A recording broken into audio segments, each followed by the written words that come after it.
Good afternoon, everybody. Welcome to this post-lunch and penultimate session of this conference, which has gone on so well.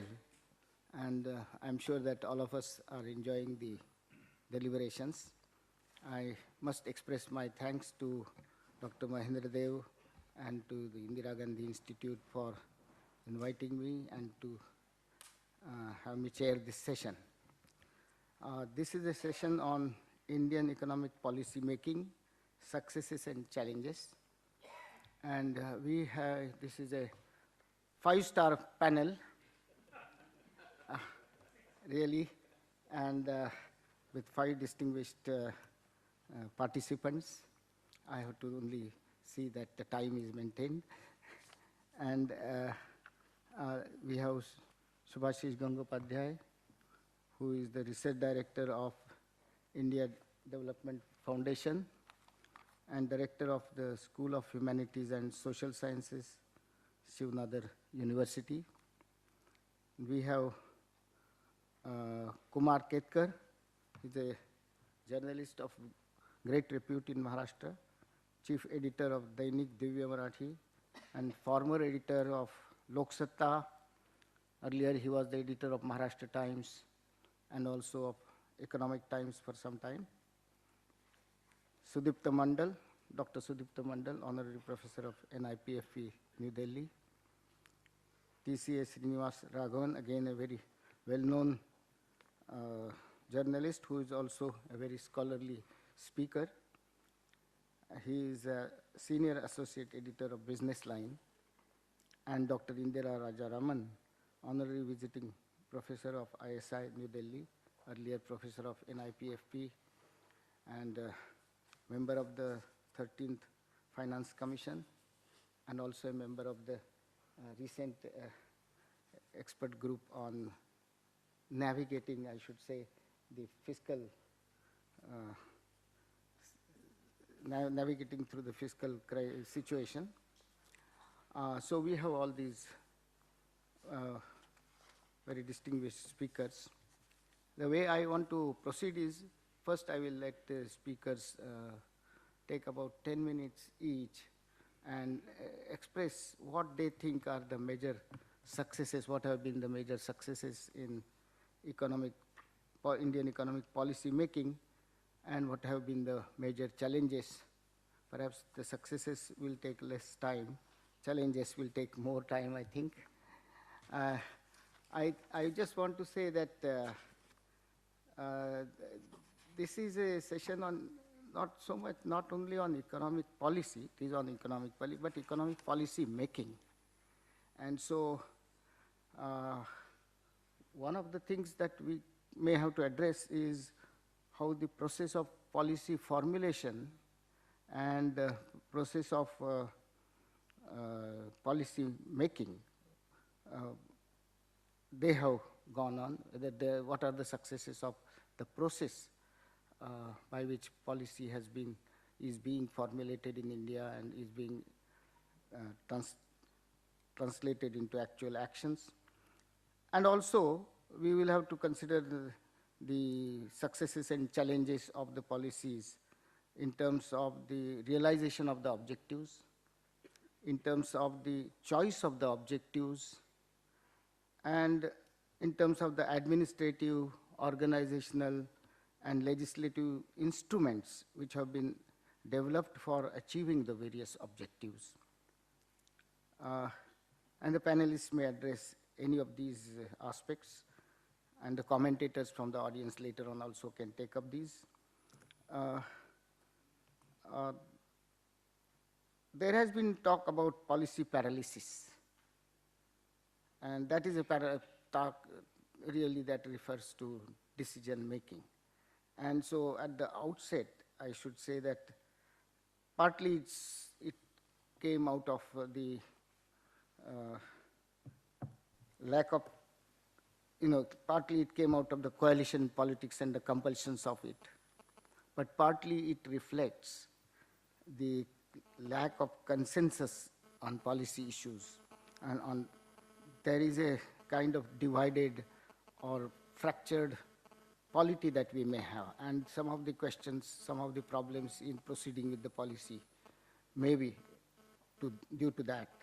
And so I should say right at the outset that one of the major challenges really for us, and that is the only thing that right now I'm going to say, then later on we can come to other challenges. But one of the major challenges is building of consensus in the society on various reform schemes and policies by showing, I would say, beneficial consequences of the specific reforms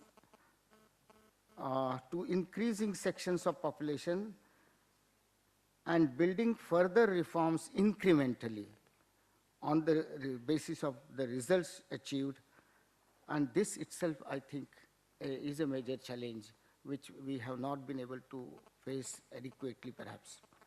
But those are my introductory remarks. I don't go into the specific challenges that we want to discuss, but I want to go by the way the names are listed. Subhashish, although I mentioned to you that your name happens to be listed first. So I begin with Subhashish. In a sense, this is the right way because we will start with the micro issues relating to various schemes and reforms and the questions relating to law and economics. So, Subhashish, you take 10 to 12 minutes. And thank you very much. First, thanks to Mahendra Dev and IGIDR. I have to say this because everybody has been saying this. Thanks a lot for giving me this opportunity and also calling me for a panel discussion so that I didn't have to work too hard to prepare a paper and presentation and all of that.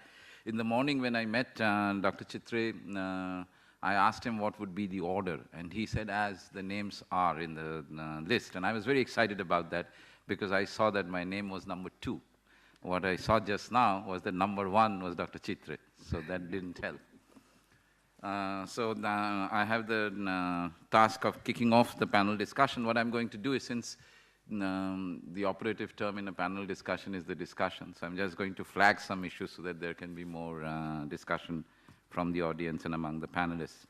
Now, my takeoff point is what I think Bharat had mentioned at the end of his talk about a lot more experiments that need to be done. We are a very diverse country, and therefore any central standardized uniform policy may not be able to address most of the issues that we are currently. By the way, I'm not going to talk on successes because everybody knows that. I think moving a country from decades of a Hindu rate of growth to even people aspiring and complaining that we are not at 10% is a huge, huge success, I think. So I'm not going to talk about the successes. I'm going to talk about the challenges that we are now facing in more detail. So in that sense, I think it's what we have to understand now is indeed the policy space will now have to move away from Delhi to the states, right? And as Bharat pointed out, so I'm not going to repeat that, there are many experiments going on in the states which we need to study and look at in more detail and work with the states as a whole. Now, for example, health and education the central government may be willing to fund it, but the implementation of the programs are essentially in state hands, right?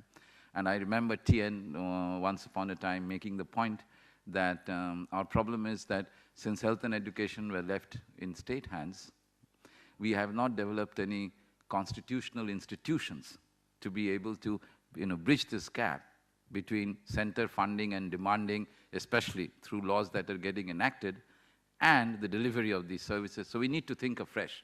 This is an absolutely new area, new challenge, which most countries don't face, but we do. Right? And it's very easy, and I've grown up in a state where we have been hearing from the time we were born that we were in our situation simply because the center was depriving us of everything. So it's a huge opportunity for the states to get away, and therefore the competitiveness among the states with more federalism is probably going to help us a lot more. But to be able to achieve those, right, we need to get institutions in place, and these institutions have to be state-specific. They have to be developed differently for each state, given the context that they are in. So that is a big challenge on how to do that. And our genuflections here in Delhi is not going to help at all. So this is a major challenge, how to put the focus on the states. Now, one of the things that Bharat mentioned that I must say, in MP, we had actually gone, when Aadhaar was first started, our institute, IDF, had gone and done the Aadhaar for 20 villages. And it was really amazing. I had a friend whose friend was the chief secretary. So through I was just talking. He said, "Why don't I send you there? You can go and do it." So we went. I spoke to the man. He never knew me from Adam. I just gave this reference. He immediately put everything in place. And the person he called, who was in charge of Aadhaar, was the food commissioner. So what Bharat said today was, extremely illuminating to me. That means they had planned out what they were going to do on this public distribution system even then, because the food commissioner was put in charge of getting the Aadhaar out. That's the sort of planning that some of the state governments have done. Whether it is good or bad is not the point, but the important thing is that this is the way we need to plan out things. They cannot be, things that we think are good to do, and therefore let's try it from tomorrow. But there has to be proper implementation plans to get these things rolled out. By the way, it was quite an experience opening the Aadhaar account in villages of MP. The second thing I want to flag is much of our policies get done without any data. Raj Chetty yesterday talked about these big data sets. We do not even have small data sets. We have a serious problem in formulating plans given the data. For example, almost all poverty programs, right, are done with data that was at least 4 or 5 years old. If the country is changing, and we are changing, right, then 4 or 5 years old can be a very, very long time. And if we base our, policies, BPL scorecards, and all of that based on data that was 4 or 5 years, that is 4 or 5 years old, we are not going to, hit our targets at all. And this is forgetting about the problems in targeting, right? Even the entire process, I think, is particularly faulty. And its political economy implications are huge.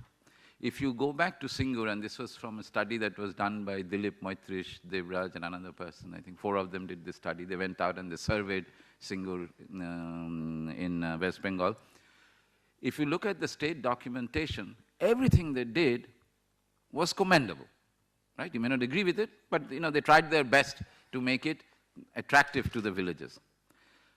But there was a huge problem with the data that they used to base themselves or to base their plan on. If you look, they had committed that they are not going to use any land which is double cropped or multiple cropped. Only single crop land they are going to use. And if you look at the official documentation, the area that they picked up, right, was largely single crop land. By largely, I mean more than 99% was single crop land.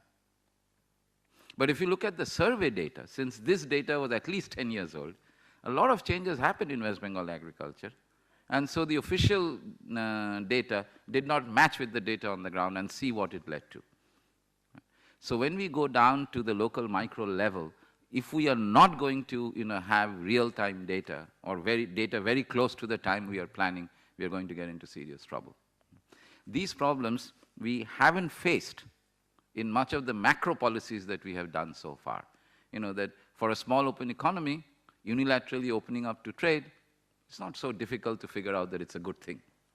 You may worry about specific impacts in the adjustment process that you may want to take care of, but the basic idea that for a small open economy, opening up to free trade is good is not something that you need to go and look at data and work very hard upon.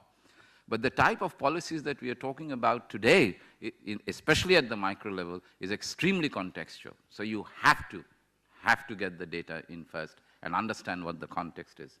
So this is what I would call, these are no longer corrective or, stabilization policies. These are government initiatives. Right? The policy level now is where the government has to do some positive things, like building infrastructure. Right? It's not saying, okay, we have had this restraint all this time, we are going to take it off. It's not negative policy making, it's positive policy making. And for that, you have to have your ear to the ground. You have to have more data. Now, to connect to what I mean by this is that, take, for example, the one thing that we're talking about a lot. Right? We're talking about skilling. right? Ashok presented and talked about non-farm employment, whether its absorptive capacity is large enough or not. And he also mentioned that we need to skill the unskilled labor. There is absolutely zero initiative to do anything about that. The NSDC has been created, and I really don't know what it is doing. So, whenever we talk of skilling, we talk about labor laws. Whenever we talk about unemployment, we talk about labor laws, right? Labor laws are, of course, important.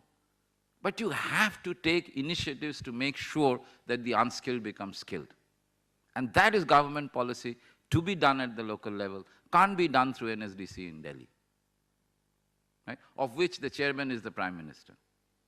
Now, that's a sure way not to get anything done. How can you make the Prime Minister in charge of skilling? Because it's a 24-hour job, given the nature and the magnitude of the problem. Skilling unskilled labor has to be a 24-hour job. The Prime Minister cannot lead it. It's not just feasible. So we have to start thinking along these lines. And finally, and I'll stop here, this is addressed to us, ourselves. Right? That what role are we playing in this? It's very easy to criticize the government, but what role are we playing in this? And I will refer to one example as to how we get carried away by things which may not be all that good. So if you recall, about 8 or 10 years ago, there was this big movement that was started to stop criminalization in politics, right? And a lot of changes were made, including a Supreme Court law which said that all candidates have to do an affidavit in court so that if they lie, they're liable to be prosecuted, right? So they have to give their education and their spouses, education, assets, liabilities, and most importantly, their own criminal charges against them. And all of us patted ourselves on the back saying, wow, you've done something. Now the country is going to change. At least 2 elections has happened in many parts of the country after this law was passed. What is interesting is that the proportion of candidates with criminal charges has gone up. The proportion of candidates winning with criminal charges has also gone up. I think we need to, in the meantime, we have incurred a huge cost. Some things that we in IDF do a lot is go and actually go through the process to see the time taken, the cost that you go through, the record keeping, everything has huge cost. So we have created this extra cost without achieving any of the objectives that we set out to achieve. So the first question to ask is, did we ask the right question, right? Is it that people vote for candidates with criminal charges because they're stupid, because they don't know that they're criminal charges, or is it because of something else? Or is it that people charged criminally are not necessarily criminals, right? Where did we miss the whole thing? Just because a majority of people are going out and protesting and saying something doesn't make it right. It has come at a huge cost to us, and it hasn't achieved what we set out to achieve, right? So when we are talking about institutional changes and legal changes, this is something that we must keep in mind, that borrowing ideas, bits and pieces of ideas from other countries, other places where they may have worked, right, is not going to give us a consistent system. In a country where the police, those 2 girls, they have criminal charges against them. If they stand for those 2 girls in Palghar, if they stand for elections, right, they have to fill this in. They will be candidates with criminal charges. So in a country where it is very easy, where the police is not exactly, I don't want to say corrupt, I don't know, I may be put behind bars, but not exactly efficient, right? You do not, this is a no-brainer that you don't look at criminal charges. Whereas the fact that the Supreme Court said that conviction will not allow you to fight a case, be a candidate, that makes sense. We can still ask whether that's a good idea or not, but that makes sense. Something where it is not clear what the definition of a criminal is should never be put into law. In Palghar, it's the same problem. We never defined what we wanted to do. And that, opens it up to misinterpretation. And if you want to be a rule of law country, you cannot go back and say, oh, sorry, that is not what we meant. You don't do that in rule of law countries. You can do that if you're doing policy, that sorry, we changed the policy. No, that was not the right way to word it. But you should not do these things in law. And that is very important for us to understand. And finally, one last political economy issue, we should be asking questions of the type that how much gaming is done in policy making. For example, we are talking about the PDS, and I would like to mention two things on this. One, the day the government announced that these cash transfers will be consolidated into one cash transfer, all hell broke loose, right? And every debate I participated in, since I've written in favor of cash transfer, I was the obvious culprit who was called in to defend myself against, this draconian measure, right? So everywhere, the discussion invariably veered towards suspending PDS and giving a cash transfer. This is intellectual dishonesty, because the central government has not said that they're substituting the PDS with a cash transfer. They have said that we are consolidating all the cash transfers that are already being made into one direct cash transfer, right? So all that they have done is made the conditionalities or eligibility requirement through one window. And once you satisfy that, you get the entire amount for all those conditional or eligible cash transfers, right? So that is what they have done. So if we want to be involved in policy making in India, we must really take on an honest approach and see what can be done, what cannot be done. It's not a political game anymore. If we want to be serious about policy making, we should, take, really the problem that we are trying to study. So take, for example, the PDS. Now, in the PDS, especially this idea came to me when Bharat was talking about, so this is a question I would like to raise, is that as poverty comes down, hopefully, as it comes down, obviously, the volume of, because what the ration shops give out is quite, is junk, right? Nobody would in their right minds would want to go and buy them. They have to because they can't afford anything else. So most of the people will graduate out of buying from the fair price shops, and then clearly the volume will come down. If the volumes come down, the fair price owners are going to suffer, right? Because their profits will come down. Now, this will obviously lead to corruption. So are we maintaining the high procurement or demand or showing that there is so much offtake has increased and all of that? Is it because of this political economy? I think we need to ask, because if we think about it, right, as we keep growing, the movement of grains through the FPS will come down. It's bound to happen. So is that the reason why we now, as researchers, we have the right to ask hard questions, difficult questions, and somebody told me on the way down that I must be provocative. So here is my last provocative question before I stop. That has the poverty in India been increased because of this? Did we come up with a new line and push the poverty level up so that we could create more BPL cards, so that more food could be distributed through ration shops? I think this is a question we need to ask ourselves.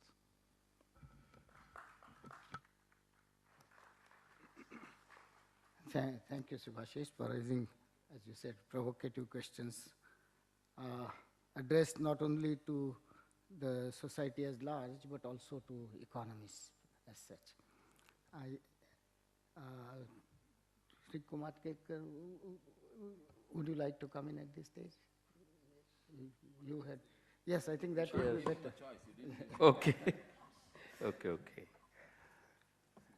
Well, actually, I am an odd man out here because I am not an economist or do not head or do not qualify to be director, professor of any institute dealing with economic subjects. I am a journalist and more than economist, and also by attitude and aptitude also a historical optimist and not intellectual pessimist, which is generally the current mood among the intelligentsia as well as intellectuals. Therefore, my observations as a journalist and my opinions will overlap.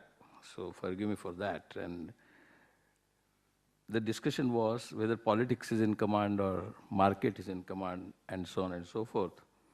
I think this debate did not exist, whether politics is in command or market in command.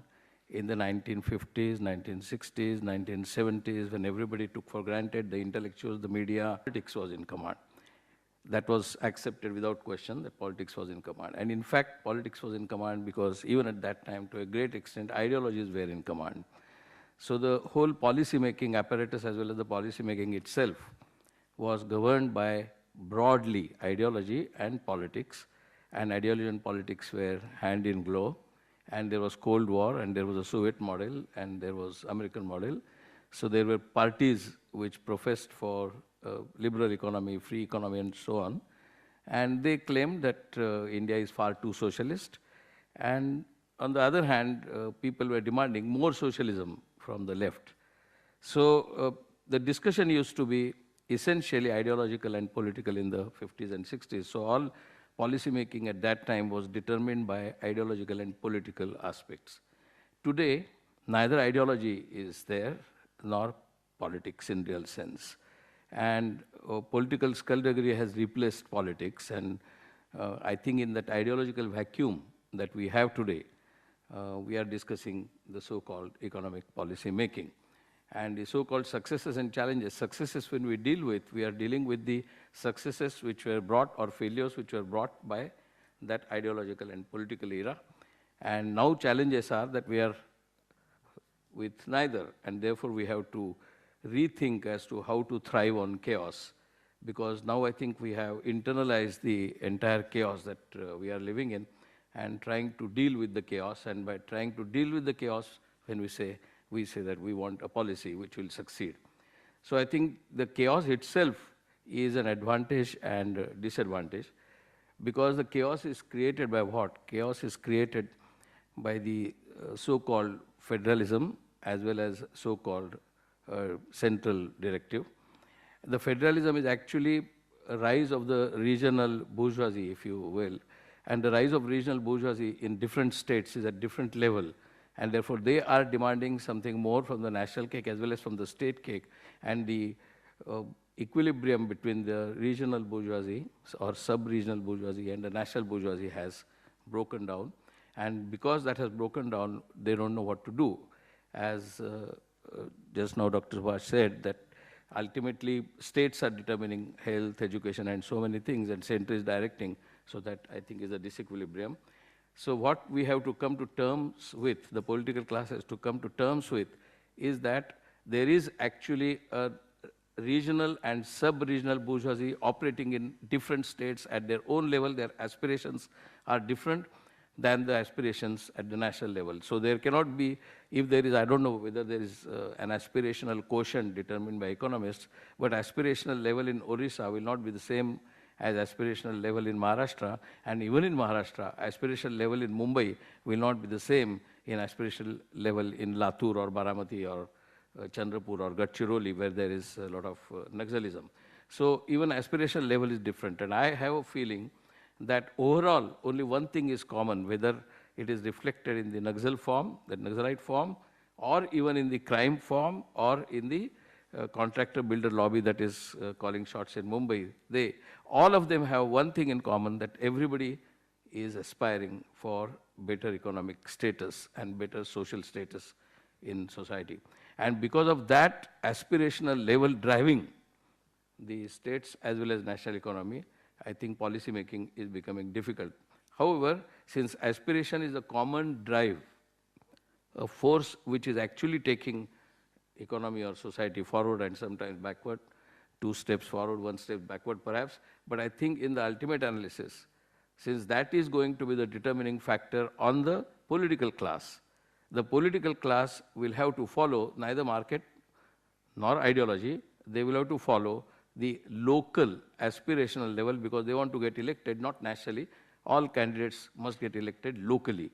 And so they have to pander to the sentiments and aspirations at the local level, and somehow some kind of common denominator, lowest common denominator of that aspirations at the national level will determine what kind of results will be in 2014, because this aspirational increase is quantum jump between 2000 and 2012, though liberalization began a decade before that.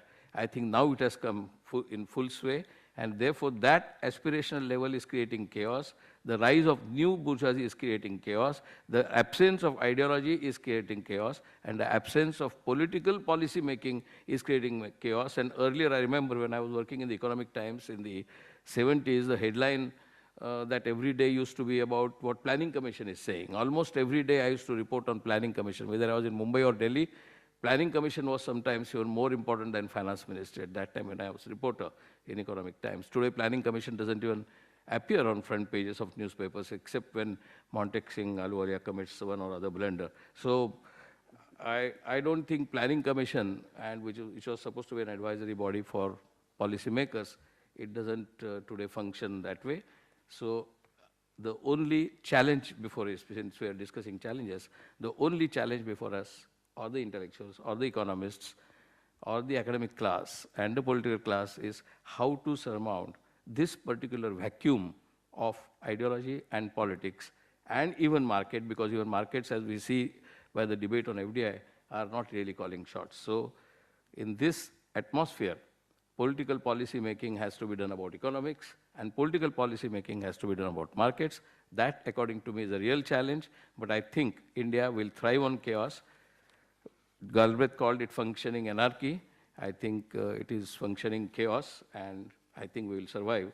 That's being, because I am a historical optimist. Thank you. Okay. Thank you, Shri Ketkar, for giving a different perspective and for bringing in the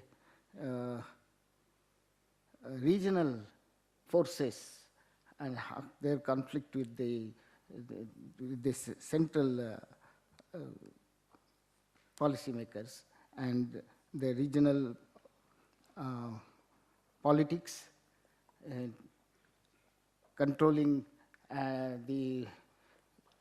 both the policy making and the lack of consensus, and also the smooth sailing for the existing bourgeoisie. So I think, in a sense, well, there may not be an ideology which you prefer, but I think still what is driving the reform does have an ideology behind it, and perhaps we have not discussed that. But there is a certain ideology, but maybe that ideology to you may look like chaos.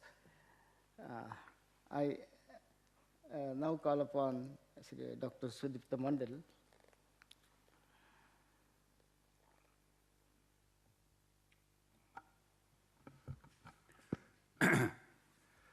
Thank you, Professor Chitre. I would also like to join you and the other panelists in thanking IGIDR and my friend here for inviting us to this very, very interesting conference on the 25th anniversary of IGIDR. Since we are, marking this occasion of 25th anniversary, I guess one needs to look at things in a rather long-term perspective. And if we take that very long-term perspective, say the past 60 years or so, as Shubhashish mentioned, I mean, in a sense, policymaking has been remarkably successful because we moved from this old Hindu rate of growth to becoming one of the world's fastest growing economies. And we've stayed at that fairly high rate path, even though the ups and downs right now, we are not down, for quite some time now. And those of us who grew up in those periods when we were not even able to feed ourselves and we had to depend on PL40 grain to know whether the ration shops would have grain or not, we have come a very, very long way from that, and we have to recognize those successes. But that being said, I think I would like to focus on where we are and what's happening in terms of a more contemporary period, namely, let's say, the past 20 years or so, after India has been on a path of a more market-oriented economy rather than that old debate that Mr. Ketkar was mentioning between the ideological debates between socialism and capitalism and so on. So for this period, let me start first with a very broad the macro picture, and I'll come down to more specific sectoral issues. The first persistent challenge I think that we have been facing, and I'm now looking at this in a global context, is the large current account deficit that we have. This is not a short-term macroeconomic problem. It's a problem we've been living with for decades. Today, we are at something like 3.5 to 4% of GDP, and this is something we cannot really sustain. Now, regarding this, the context, the international context we face now is a very, very challenging one. We have this fiscal cliff hanging on our heads in the United States, which we will know what will happen to that before the end of this month. But even assuming that that works out all right, you still have the problem of European sovereign debt crisis, and that's not going to go away. Even though Mario Draghi and others are moving in the right direction, and this is part of their policy-making process to get all these countries to come together on an agreed agenda when they have major conflicts of national interest is not going to be easy. So we are going to, I think, live in a situation of a fairly difficult external environment. And in this, we have to learn to manage somehow our current account deficit. I have to say on this that policy-making has been remarkably successful. There was a time when we used to fix the rates, then we started floating them. Now the RBI's official position is that it simply tries to contain volatility and otherwise lets the market drive it. Something very good has been happening as a consequence. I was looking at some numbers recently, and actually in the past 7 years or so, say from 2005 to now, the Indian rupee compared to the renminbi has actually depreciated by nearly 50%. Because as you know, the renminbi has appreciated a little bit vis-a-vis the dollar, whereas our currency has depreciated altogether. It's a very, very significant depreciation vis-a-vis one of our important export competitors. And as a result, and this is very surprising, and I just noticed it when I looked at the data recently, Indian manufacturing exports have actually been growing faster than Chinese manufactured exports over the past 5 years. Of course, we are starting from a much smaller base, and that base still remains very small, about 1/6 of the Chinese base and so on. That being said, sustained growth rate of that exceeds that of China, which everybody considers remarkable, over a fairly substantial period of time, I think is a measure of successful exchange rate management, exchange rate policy. Let me move now to the domestic side of the macroeconomic picture, and that, of course, is the other of the twin deficits, namely the very large current account deficit. It remains at over 7 to 8% for center and states combined. Actually, the states have been doing quite well. They have managed to bring down their consolidated, for all the states, the deficit to just over 2%, where the center is just unable to bring it down to anything less than 5%, and it keeps staying above. This year's budgetary target was 5.1% for the center. Mr. Chidambaram says 5.3. Most analysts think it is going to end up at something between 5.7 to 8%. And underlying this is, of course, a process of how the budget is made and all the pressures that come to bear on it. The extremely strong populist pressures that bear on the making of the budget is what translates into this kind of thing. I have to say that some of the signals coming of late, especially I would say the increase in diesel prices, has been very encouraging. But there is still a long way to go, because most of what Chidambaram and the Prime Minister have been saying of late are promises on which delivery is still awaited, and we will have to wait and see what comes. It's not going to be easy, because in this age of coalition politics, Professor Chitri talked about the numbers game, but even within the Congress, there is often very little consensus on any policies which are not popular policies. It's very difficult to put through a policy which is not going to be populist, because the support within the Congress for the ruling party itself is very weak. And it's not just the ruling party, because many state governments today are being run by other party coalitions, and there also you see the same picture. So this is an aspect of governance failure that I think is very important. This business of, you get policy gridlock because of this populist drivers. Everything is determined by is it going to help or hurt you in the elections. The same thing you see reflected when you come down now to the decline in the industrial growth rate, which of course translates into a decline in the overall growth rate. And all of us know that in that negative global environment, the main cause for this, of course, is the decline in the investment rate. And when you go into looking at what lies behind that, there are really two major drivers of that decline in investment rate. One is the policy paralysis, which again Dr. Chitre referred to, which goes back to the same kind of the policy making environment, the preoccupation with populism, the preoccupation with elections determining policy, which lies behind that. And the other big constraint is, of course, infrastructure. Investors, if you talk to them, will tell you that we don't know what the government is going to do tomorrow, where we are stand, and we cannot calculate what kind of returns we're going to get. And the other is the shortage of power, the shortage of the poor road quality, the long turnaround time in ports, you name it, any infrastructure.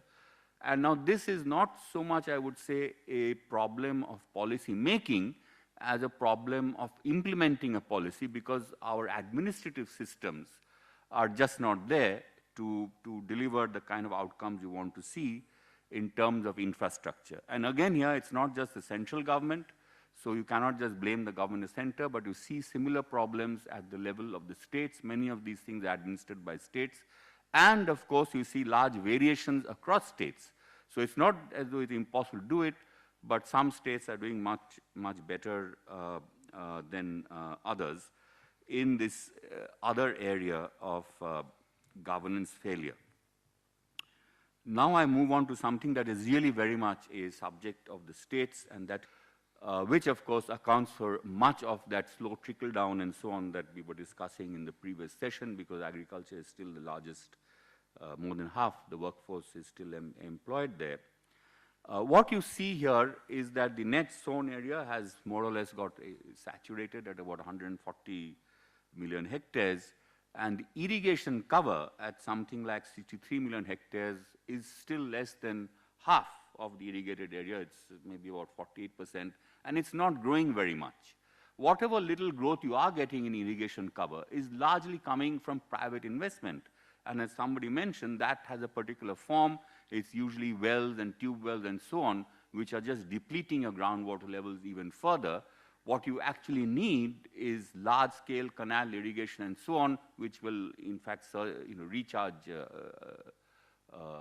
aquifers. And there it seems that many or most state governments simply have abdicated on the responsibility to provide irrigation to farmers, or even to recover costs from them for such irrigation that is there, so that they can then finance future irrigation projects. So here again, you see a major failure of governance, which is policy making at the central level in terms of planning commission allocations. It is failures at the state government level in terms of what they spend on the agriculture and irrigation sector, or in terms of recovering the cost from water charges and so on. Now, coupled with this, you have also a very poor delivery in terms of key inputs like good quality seeds and so on, because the regulation system here again has broken down or is not under implementation, which is again, I would say, a failure at the state government level.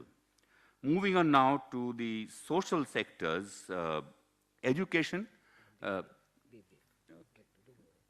Very impressive achievements if you look at enrollment rates and so on, but as the ASER reports tell us, the learning outcomes are not only very poor, but in fact they're declining over time. If you look at the high percentage of grade 5 students who can't even to read grade 2 text or to do grade 2 level math.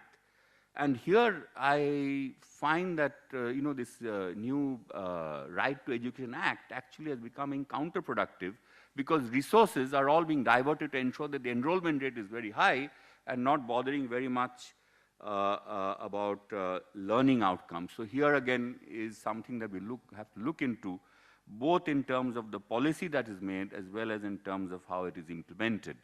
And finally, I come to the health sector.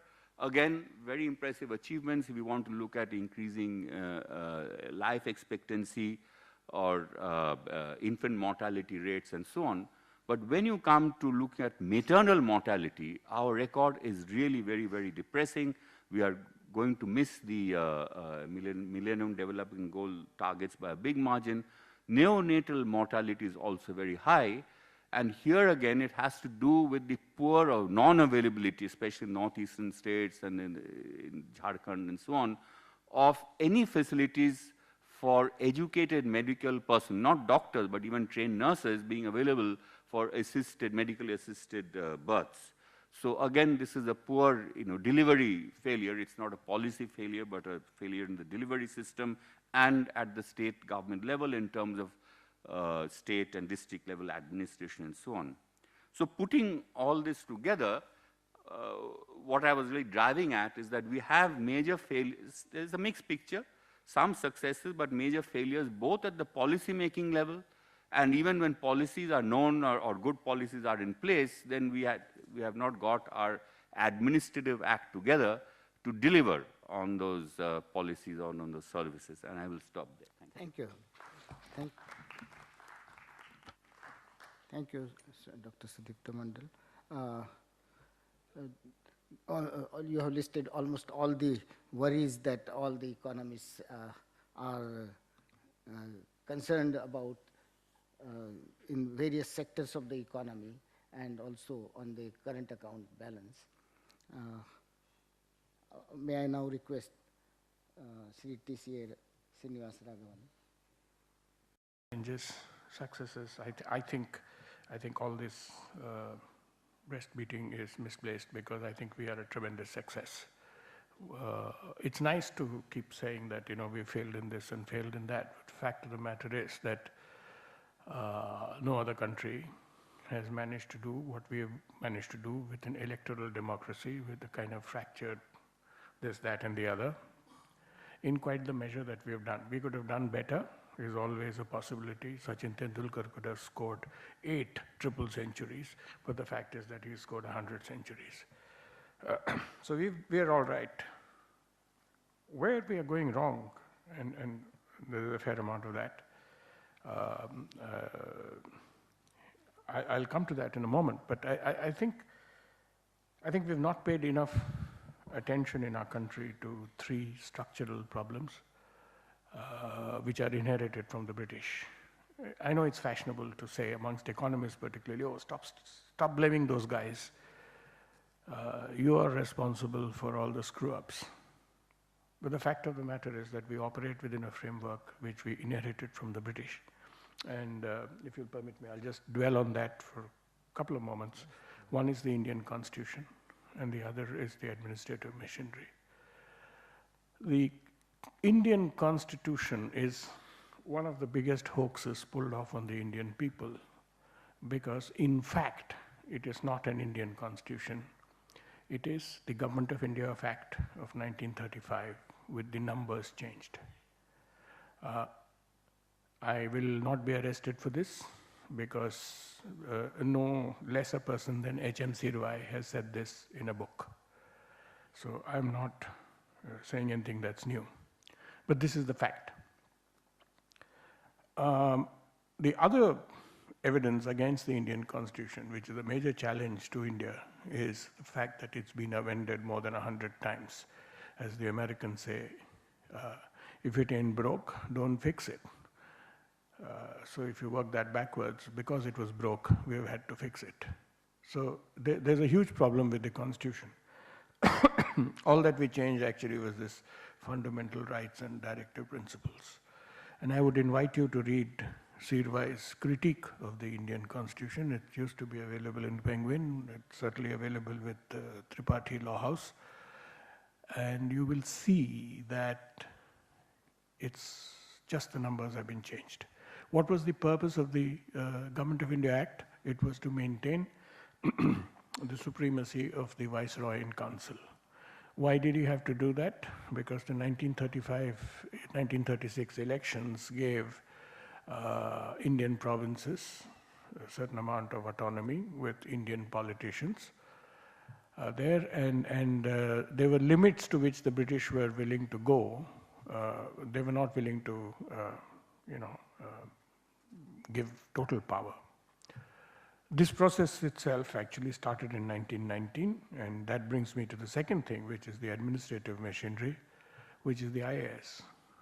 I come from a family in which at one point of time there were 11 people in the IAS and 2 in the Foreign Service. I've grown up in a family where the whole family regarded itself as the custodians of public interest.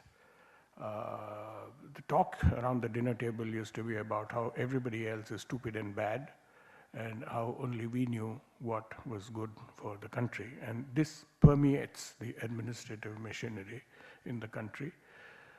The IAS itself, if I may go back a bit, the problem that arose in 1919 after the diarchy thing was the ICS got up and said, look, how can we have these black fellows telling us what to do? So they came in with an amendment which said that really the issue related to sacking. And they came up with an amendment which says that only the appointing authority will be able to sack a government servant. And in the case of the ICS, the appointing authority was the Viceroy. So it effectively removed the power of the local elected officials to take any action, disciplinary action, against the ICS fellows. We copied this in its entirety in the Indian Constitution. It's reflected there in Article 311. A and B. B gives some emergency powers. A says there has to be an inquiry. The inquiries actually never happen. So the IAS, and every government servant as a result, but particularly the IAS, is completely safe from any kind of disciplinary action. In the last 65, 70 years, I don't think any IAS officer has been dismissed for misconduct, or maybe one or two. So why am I saying this? We've got the Constitution, which vitiates against a certain rapid economic meeting rapid economic challenges. And we've got the IAS, which is a creature of the government to implement those policies, which in fact is not able to do so for a variety of reasons. There are hundreds of reasons why they're not able to do it, but primarily it is because increasingly since about the early 80s, the problem has been that the objective function of the politicians has been completely different from the objective function of the economists. The economists will say, this is efficient, do it. And the IAS officer will say, but yes, what will I tell the minister? And I've seen this happen in my 30-odd years of covering various ministries and so on and so forth, writing about them. Ultimately, the question comes down to what will I tell the minister? So the IAS guy, and every civil servant for that matter who's in charge actually of implementing policy, tailors his policy advice to what the minister wants to hear. And what the minister wants to hear is what the party high command wants to hear. And what the party high command wants to hear is something, a policy that will not lose votes. It may not win votes, they don't want to lose votes. There's some difference between that, but that's exactly how policy is made, and that is how it is implemented. Now, 2 minutes. And there have been various concerns about federalism and stuff like that, but I firmly believe that we are slipping back into what has been the natural mode of governance in India. What we are really going back to is a system of mansabdari in the Mughal system, where your importance to the emperor was determined by the number of horses that you could provide to the emperor. You replace horses with MLAs and you get coalition governments. And that's exactly what's happened. And I would say that basically this is the natural form in which we have been governed for centuries. And this idiotic experiment that we've had of a very powerful center determining what should happen at the state government level, what we call the federal state government level, or the old mansabdari system, this has pretty much decisively failed. You can call it, along with Kumar Ketkar here, a rise of the regional bourgeoisie or whatever. But the fact remains that we are slipping back into what has been natural for us, and the real challenge is to devise systems of governance which will take us towards what was natural for us, away from what was a completely unnatural, imposed form of governance for us. Thank you. Thank you very much. Thank you, Sri Raghavan, taking us back to the origin of the problem and bringing us to the real basis of the problem, that the objective functions of the economists are different from that of the politician. And we do see the consequences of that. Vidya Rajaraman, please. Thank you, Chitra Saab, and thank you to Mahendra Dev and to IGIDR for a truly excellent seminar. I greatly enjoyed the sessions yesterday. I had the kind permission of Chitra Saab and of Mahendra to do a PowerPoint presentation, a brief one. I know that I'm departing from the rules of panel discussions whereby you're supposed to speak and not display things on a chart. So I appeal to my fellow panelists not to feel obliged to crane their necks around to see what's going on behind them. I'll be speaking alongside.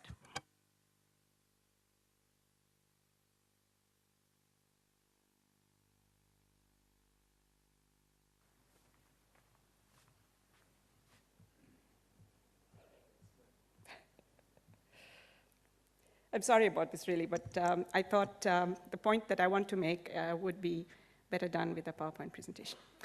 So I want to ask the question and answer it, hopefully.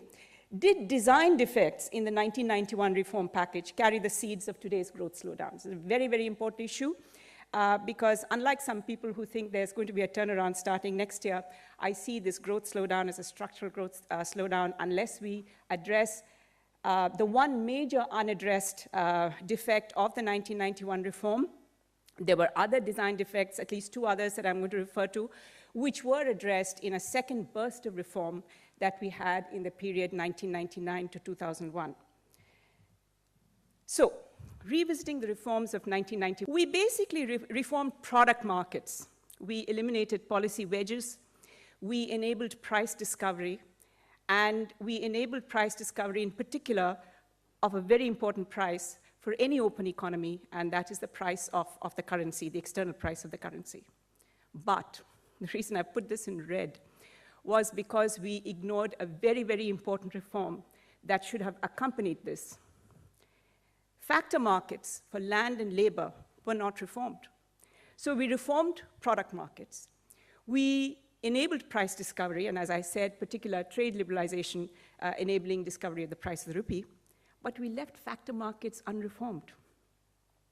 This made the design of the 1991 reform package fundamentally defective, since reform is centrally about freeing factors to flow into their most productive uses. So if we didn't free factors, what were we reforming? Why were factor markets neglected? The reason, not amounting to a justification, was that land and labor are on the concurrent or state lists of the Constitution, and in particular, fiscal wedges in the land market, stamp duty and transfer of land, are in the state fiscal domain. So, as I said, this is not a justification. This remains a design defect for which the center and the center alone is culpable. But this explains why there was this incredible neglect of a very central feature of reform, which is to free factor flows. What happened was that our failure to shepherd factor market reform by states in concert led to sharp regional variations in the benefits of reform, because states, and we have seen several examples of this in the previous presentations and in comments from the floor and so on, went to varying degrees, themselves recognizing the need for reform of these markets, and some did nothing at all, some took steps backward, and some took a few steps forward to reform these markets, to make them less imperfect, and to remove some, if not all, wedges. The research community has mostly focused on the variation across states in labor market reform. Most recently, there's a paper by Petya Topolova in AEJ Applied, October 2010. But the far greater problem today is the unreformed market for land. Today, these factor markets remain hugely imperfect and remain the sources of the supply constraints that we see today, the resulting inflation, and the political scams. I don't have to mention them, you know them better than I do. And also the failure of trickle-down, since growth benefits accrued as abnormally high rents to owners of scarce, highly priced land.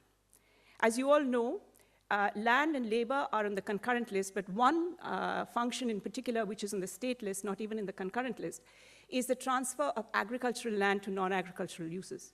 And it is this which is posing the greatest obstacle, whether you're talking about power sector reform today or any reform at all.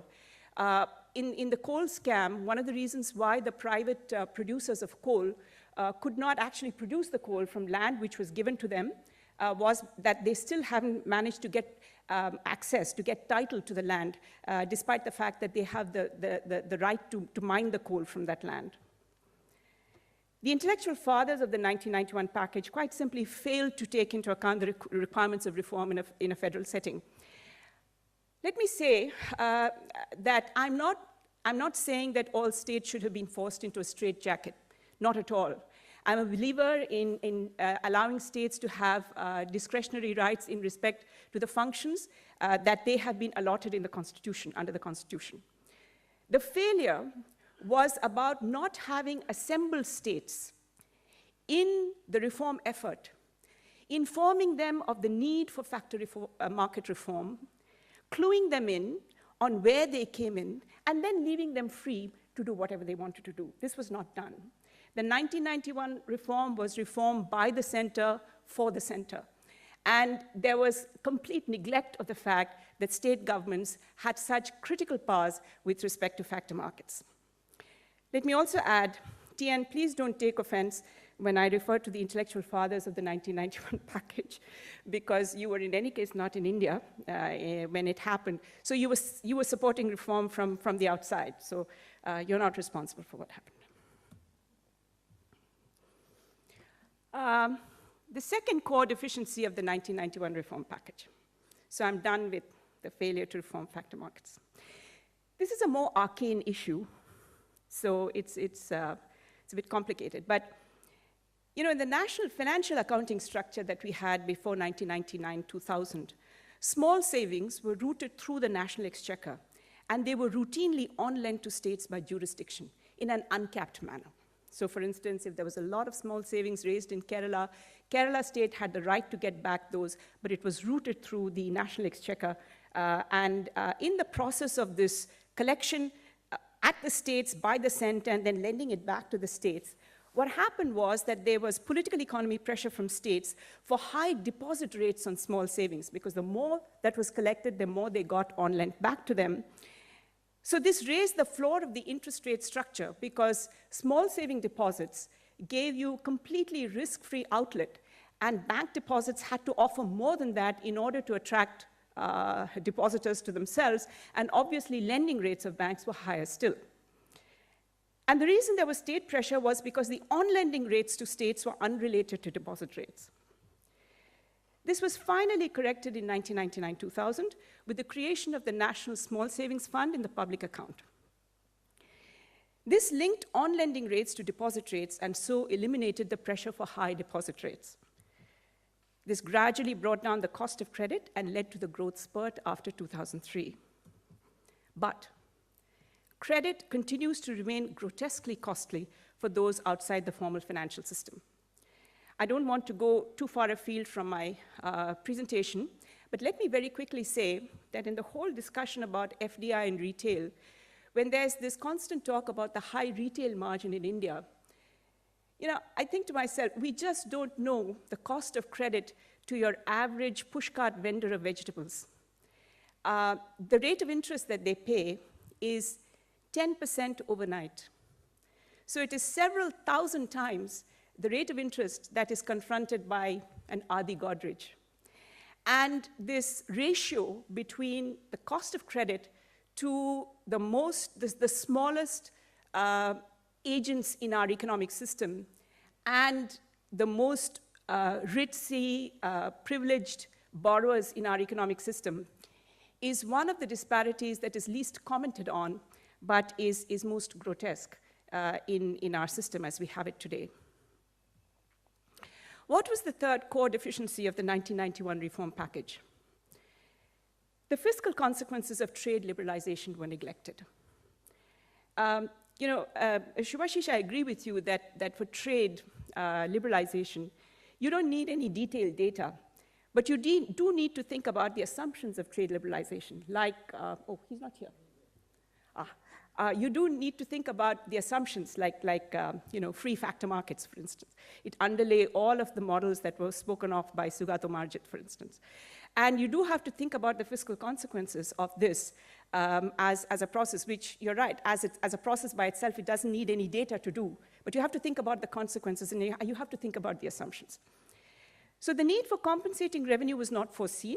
I've written a lot of papers on this, and the most recent is in Global Policy. This is a new journal started by the London School in its September 2012 issue.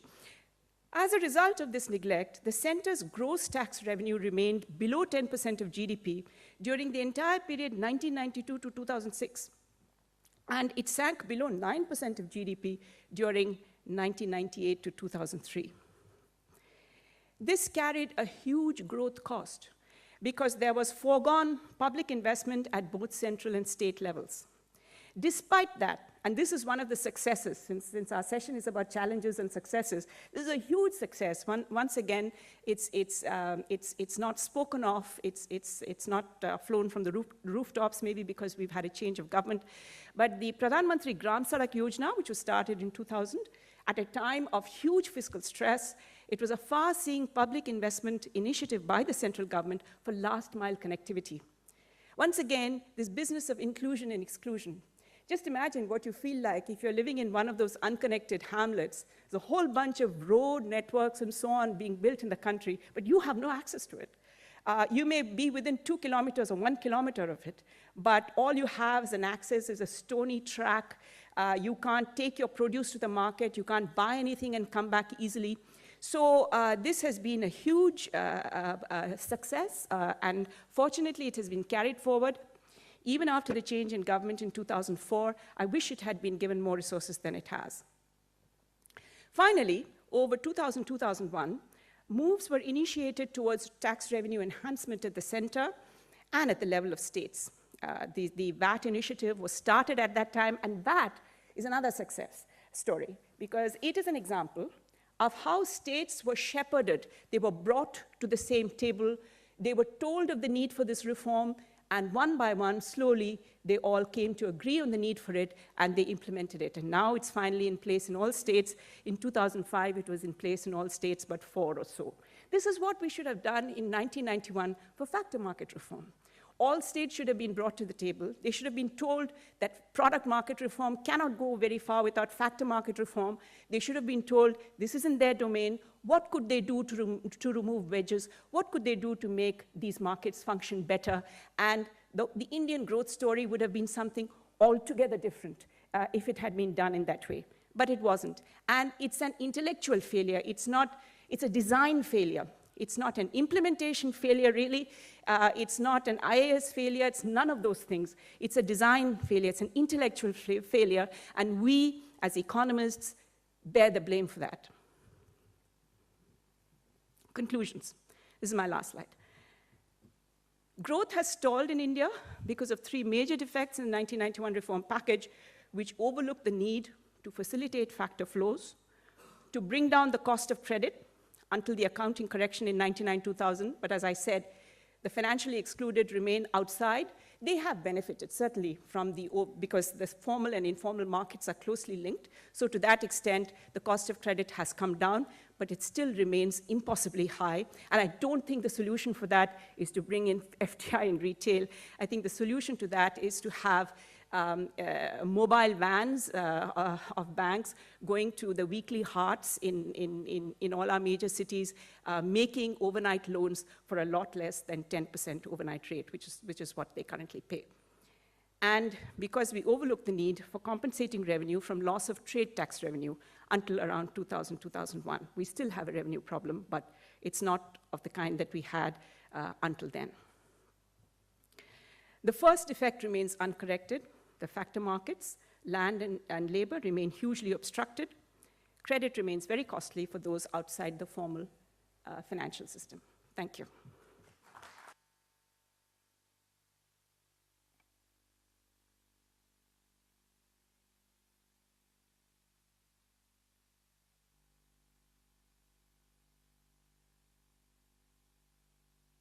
Easier reforms were taken up earlier, and the difficult ones have been left behind, and that's causing the problem today. That's in a nutshell as I see what you are saying.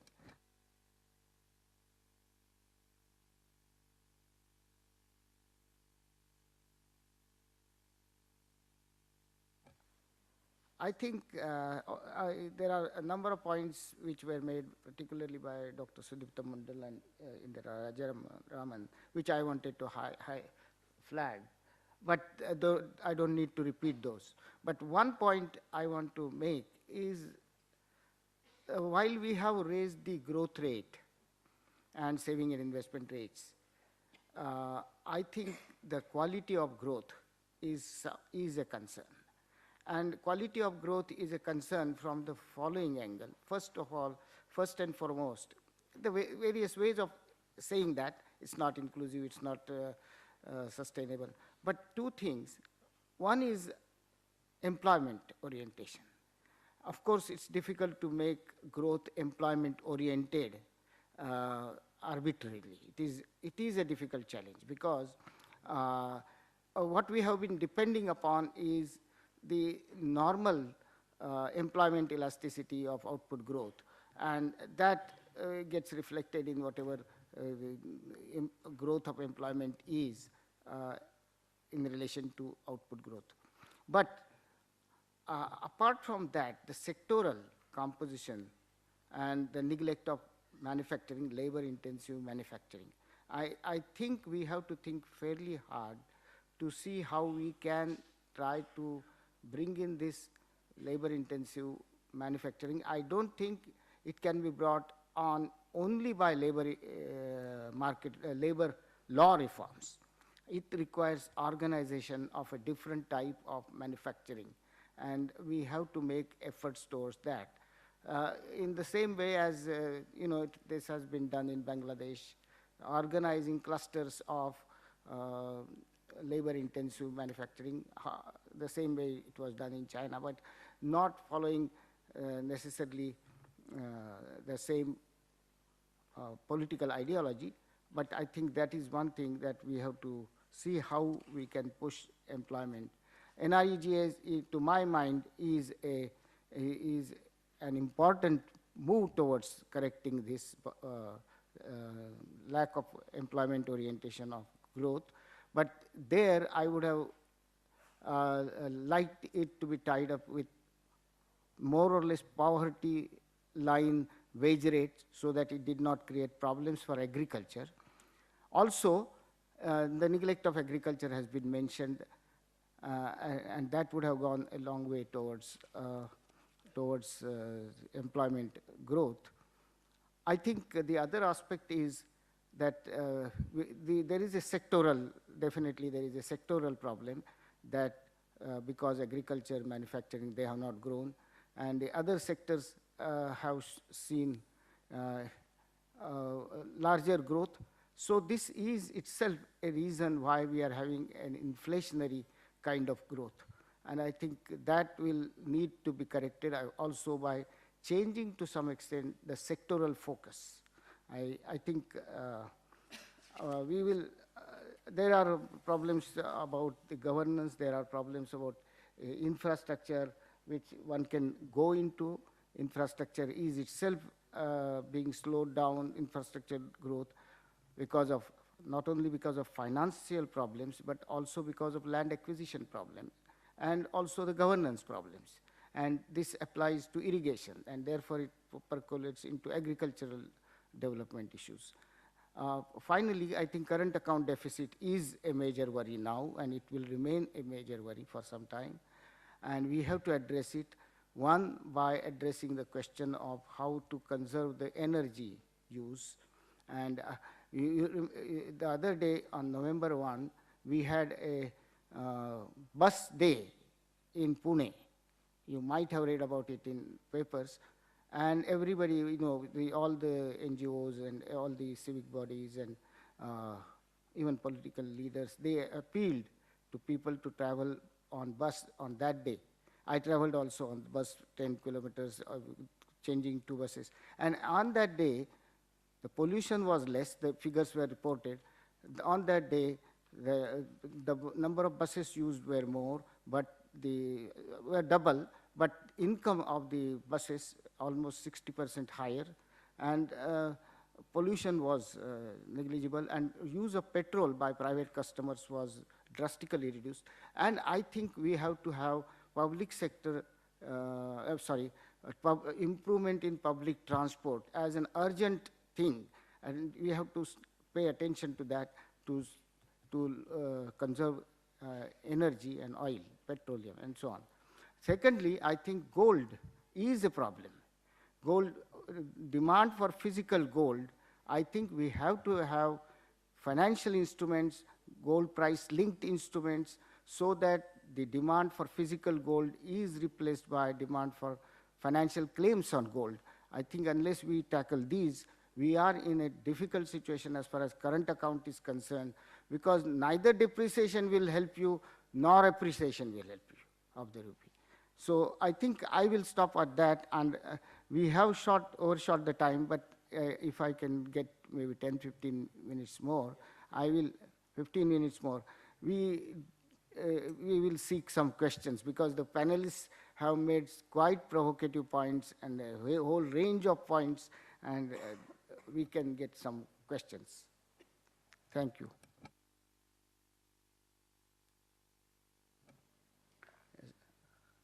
Well, Gangadhar? So, I'd like to address it more to Mr. Kumar Ketkar, actually. The general point is, when we discuss in the public policy making over the last 20 years, when we talk about populist policies. First of all, Sri Kumar Ketkar, all I have to do is to thank the panelists for very, very illuminating comments, and thank you very much.